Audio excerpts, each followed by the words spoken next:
안녕하세요. 전국에서 교육행정직을 준비하고 계시는 수험생 여러분, 지아스입니다. 오늘부터 제가 기본 강의 시작할 거고요. 네, 중간에 뭐 어떤 식으로 진행을 할 거고 여러분들이 어떻게 이용하면 효율적일지에 대해서 말씀을 드리도록 하겠습니다. 보시면 일단 제가 그 기본 강의 시작하기 전에 전체적인 얘기 교육학개론에 대한 말씀을 좀 드리려고 하는데 올해 시도교육청 교육학개론 출제문항 분석을 제가 보여드린 표고요.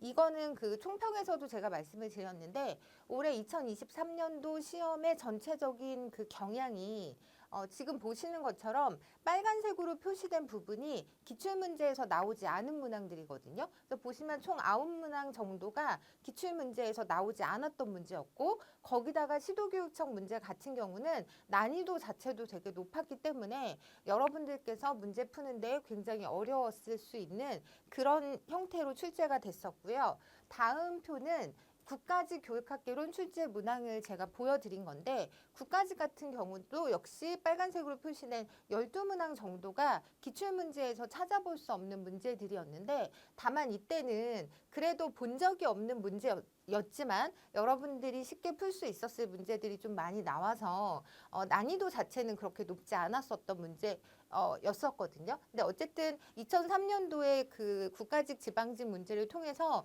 우리가 이제 생각해 볼 수 있는 건 예전처럼 기출문제에서 문제가 그대로 재현되거나 똑같은 형태로 나오지 않는다라는 것을 기억해야 할 필요가 있다는 거죠. 그래서 보시면 이거는 2002년도 교육학개론 출제 문항을 제가 보여드린 건데 2022년도부터 저희가 교육학개론이 공통 과목이 됐잖아요. 그러니까 선택에서 공통으로 넘어가면서 난이도에 대해서 다들 이제 관심을 갖고 보게 됐는데 이때만 해도 그렇게 시험 문제가 어렵다는 느낌은 여러분들도 못 받으셨을 거고 전반적으로 뭐 90점 전후로 여러분들이 점수가 나왔던 그런 시기였는데 이때 보시면 기출 문제가 없는 문제가 제가 붉게 표기된 문제인데 뭐 2022년도 국가직 같은 경우는 3개 문제 그 중에 한 문제는 2007년도 지방직에 나왔었던 문제였기 때문에 완전 본 적이 없는 문제라고 얘기할 수는 없는 문제여서 어쨌든 국가직에서 2문제 정도 그리고 지방직에서는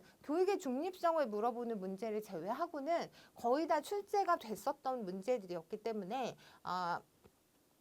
국가직에서 전부에서 4문제였는데 그중에 한 문제가 있었기 때문에 3문제, 이쪽이 한 문제 이렇게 해서 올해 시험하고 좀 확연히 구분이 되잖아요. 그래서 올해부터는 기출문제가 그대로 재현되지 않아서 제가 이제 분석하기를 첫 번째 보시면 기출문제 출제 비율이 감소됐는데 이건 저는 앞으로도 계속 이런 추세가 이어질 거라고 생각을 하고 있고요. 그렇기 때문에 여러분들이 기출문제를 단순 암기하는 방식을 지향하셔야 될 필요가 있다라는 말씀을 드리고 싶습니다.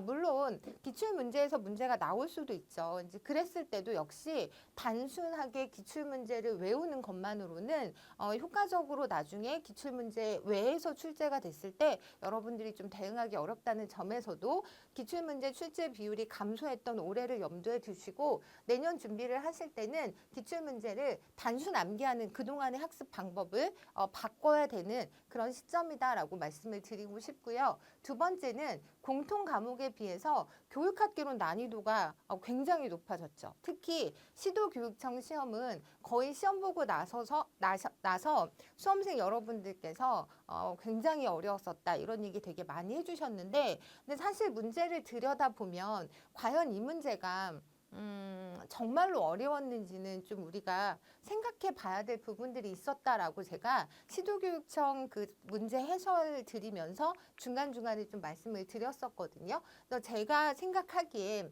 이제 우리가 이제 이런 상황에 있어서 교육학개론 난이도가 높아지고 이건 저는 그 전문성의 그 강화라는 측면에서 앞으로 점점 더 이제 나타날 수 있는 현상이라고 보고 있고요. 그런데 그 교육학개론 난이도가 높아졌다고 해서 정말 무슨 교직 과목에 나오는 교육학 문제처럼 여러분들이 손을 댈 수 없었던 문제는 아니었던 거죠. 그래서 제가 이런 상황에서 여러분들께 말씀드리고 싶은 학습 방법으로는 첫째는 교육학 내 하위 영역들을 공부하는 데 있어서 관련 내용들을 유기적으로 연결해서 이해하려는 노력 이 필요하다라고 그때도 말씀을 드렸는데, 그러니까 모든 그 저희 교육학 개론 안에 세부 과목들이 있잖아요. 영역들이. 이제 그런 것들이 예를 들면 이런 거죠. 뭐 인지적 과정, 인지주의 학습 이론, 인지적 상담 이론, 사회인지 학습 이론 이런 식으로 그 교육학 개론 목차에 보면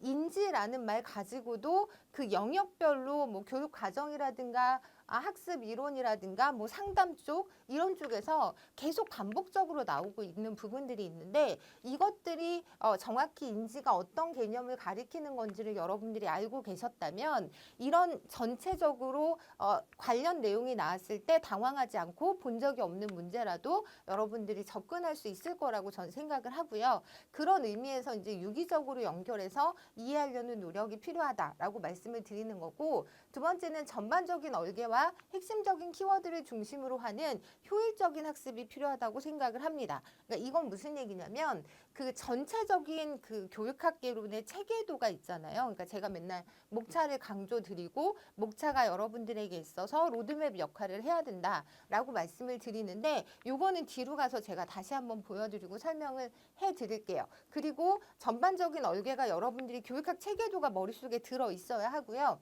그리고 관련 내용들은 핵심적인 키워드를 중심으로 여러분들이 효과적으로 접근하는 것이 필요하다. 그래서 제가 이번에 이번 강의 때부터 빈칸 노트, 키워드 암기 노트라는 것을 만들어서 여기에도 이제 자료로 올리고 제 카페에도 올릴 예정이거든요. 그래서 여러분들이 수업을 들으시고 그 키워드 그 암기 노트를 잘 활용하셔서 내용들을 정리해가면서 키워드 중심으로 효과적으로 접근하실 수 있기를 바랍니다.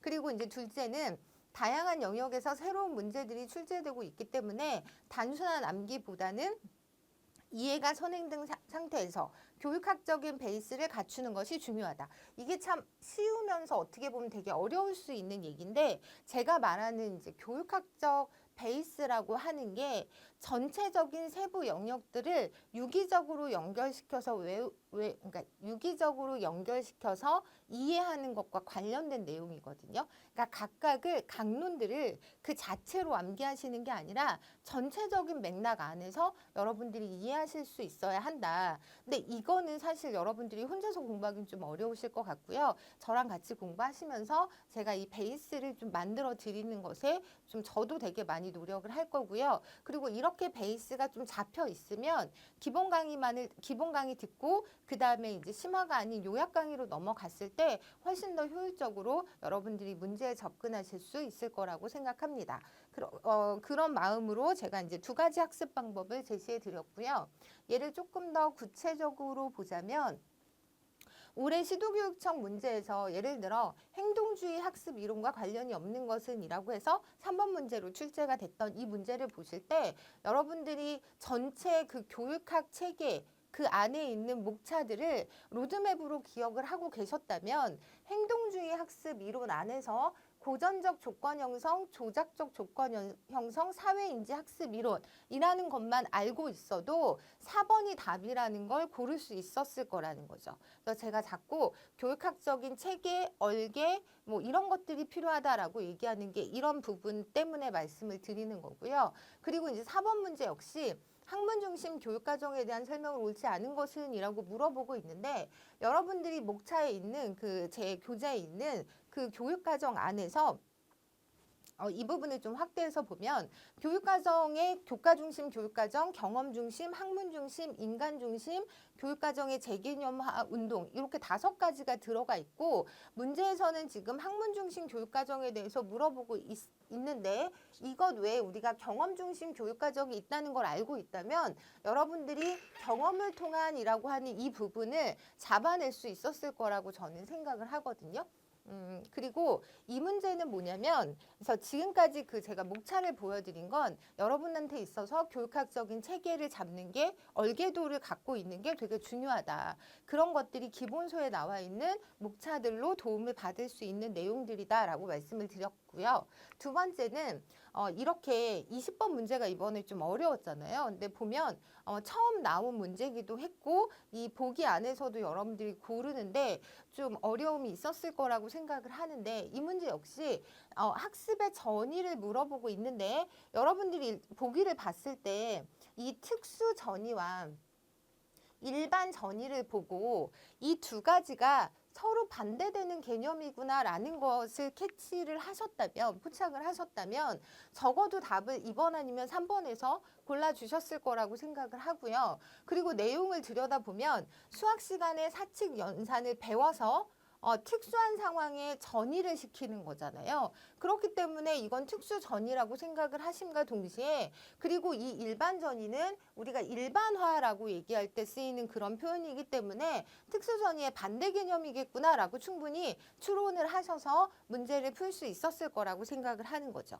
그리고 또 이거는 이제 그 전이에 대한 구체적인 얘기를 이제 말씀을 드린 거고 그 시도교육청 해설 강의 보면 나와 있는 내용이라 참고하시면 될 것 같고요. 그리고 이제 이 문제도 여러분들이 어렵다고 느꼈을 문제라고 생각하는데 이 문제도 보면 피터스가 제시한 교육의 개념적 기준을 물어보고 있거든요. 그럼 밑에 규범, 뭐 내재적 기준, 과정, 인지적 기준 이렇게 네 가지가 나오고 있고요. 보시면 폭넓은 안목이라는 표현이 있고 그리고 어떤 관련을 맺고 있는지를 깊이 이해할 수 있어야 한다. 이거는 인식의 문제다라는 걸 여러분들이 알고 계시면 인지적 기준을 고르실 수 있었을 거라는 거죠. 그래서 물론 이제 피터스의 그 세 가지 기준, 규범적, 과정적, 인지적 기준을 알고 있어서 거기에 맞는 설명들을 여러분들이 다 기억해내고 이해할 수 있으면 더 좋겠지만 만약에 그렇지 않다고 하더라도 우리가 교육학에서 얘기할 때 보통 규범이라고 하면 가치와 관련되는 문제다.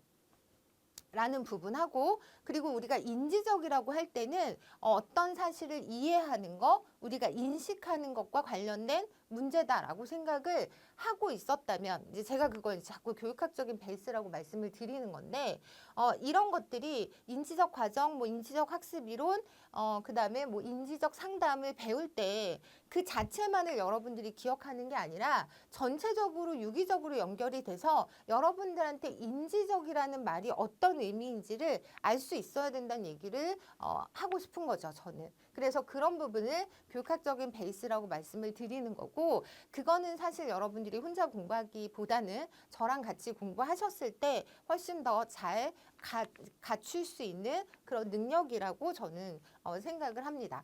그래서 효율적인 학습을 위한 기본 강의를 제가 어떤 식으로 구성을 했냐면 첫 번째는 당연히 최근 중요 문제 및 최신 법령을 기본 강의 안에 수록을 시켰고요. 뭐 작년 강의에다가 이제 그 부분을 이제 보완을 해서 많이 수정을 해서 이번 강의를 준비했으니까 여러분들이 기대하셔도 좋을 것 같고요. 두 번째는 키워드 암기 노트라는 것을 제가 이번부터 처음 도입을 했는데 이거는 뒤에 또 제가 예로 보여드릴 건데 수업 내용을 정리하고 복습하는 그런 과정에서 여러분들한테 되게 요긴하게 쓸 수 있을 거다. 물론 이제 제가 생각해 보니까 기본 강의 다 들으시고 그리고 제가 요약 강의를 했던 부분 그리고 중간에 기출문제 뽀개기 강좌도 했기 때문에 이 세 가지 강좌를 모두 들으신 분들이라면 사실 이번 시도교육청 문제도 여러분들이 충분히 잘 보셨을 거라고 생각은 하는데